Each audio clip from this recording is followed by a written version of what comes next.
ورحمة الله وبركاته دمان والدين تقالي جواني وذا السلامي إن شاء الله ما توحربا رين إن نلو ذا جو مركزته سؤاله كسون نقد مركز parenting classes كأسمين أيو أو كمد سده بحرير كيجا المها وهجاتشين كرا سده parent and child relationship وهجاتشين كرا سده المها حرير كودا يعلاقة ده المها وحوشين كرا وقرحين كرا مركا one of the ways وحكمد يعني سا يلكتد وحكمد inaad tustid ilmahaada inuu qof qiimo leeyahay yahay inaad qof aad jeceshahay inuu yahay inaad tustid inaad dareensiisid yani ilaahay sidoo dhahay walaqad karamna bani aadam inuu qof special oo unique inuu yahay oo yani ilaahay karaameeyay oo adigana kalgaceelkaada jeceelkaadana u muujinaysid waxaa sameyn kartaa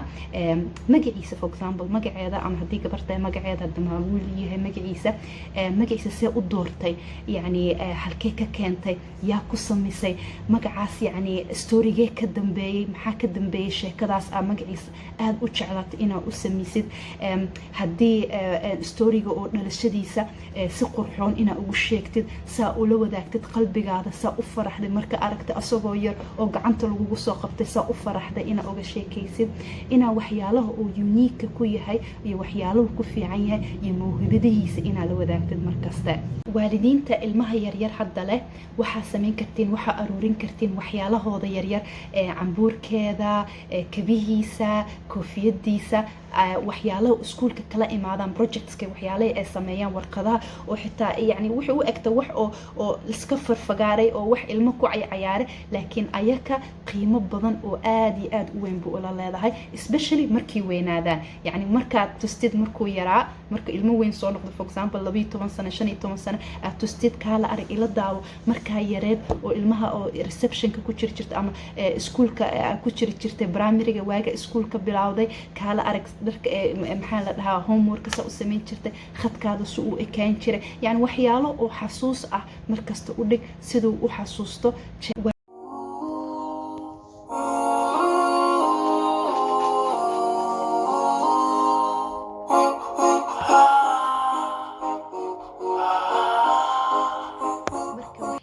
kamid ilmaheena tusaysa inaad jecelnahay oo kalgaceelka u qabno oo tusaysa waxa kamid marka nolol maalmeedka maalin kasta u sheegno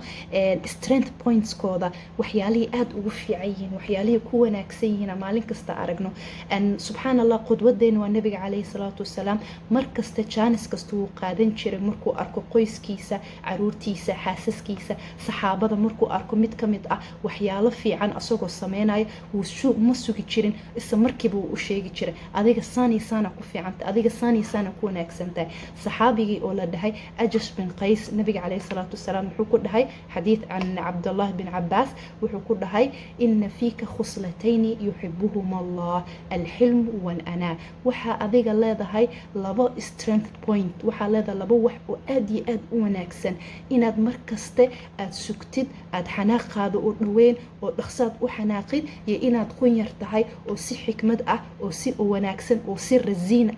noloshaada iyo howlahaada u kala wadid marka waa muhiim in ilmaheena dareemaan in ilmo qiimo leeyihiin in ilmo oo la jecel yahay in yihiin taasna wuxuu u fi kobcinaysaa self esteem kooda iyo confidence kooda waxyaalaha kala ku kobcin karno self esteem kooda iyo confidence kooda ama kalsoonidooda waxa kamid ina la dabaaldegno waxyaalihii achieve gareeyeen waxyaalihii yani ku najaxkooda khasab ma aha waxyaalaha waaweyn bas inay for example oo GCC buu dhameeyay ama jaamacadii buu dhameeyay ama quraankii buu dhameeyay nacam taas way tahay inaan ku ihtifaalno oo ma sha Allah farxad iyo xafladba aan muujino laakiin also waxyaalaha kale oo yar waxyaalaha oo nolol maalmeedka yar yani hadii ku adkaan jirtay inay cuntada waxyaalaha inay cuntadeeda kaligeed ay samaysato sandwichkeeda inay kaligeed samaysato u dabaaldegno inay cuntadeeda kaligeed ay samaysan karto hadii ay noqoto khadkeeda awal ay try gareyn jirtay inay khadkeeda hagaajiso oo laakiin hadda way hagaajisay iskuulkeena shahaadad baa laga soo siiyay reward baa laga soo siiyay anigana guriga reward baan sameynaya cake baan sameynaya weekendka markii la gaaro aan ku dabaaldegayno kulligeen recognize gareynayna ama yani aan muujinayno qoyska dhan muujinayo farxadda oo ilmahaas inuu meel fiican gaaray ama wixii cusbaa oo noloshiisa guushii cusub oo kusoo ziyaada noloshiisa taas waxay aad iyo aad u tusaysaa ilmaha in la qiimeynayo oo wixii xitaa sii jeclaysiinaysa markasta inuu yani wanaaga sii dadaalo inuu waxyaalaha uu sii taraagareeyo inuu wax ku najaxo oo iyo dadaalkiisa badiyo insha Allah.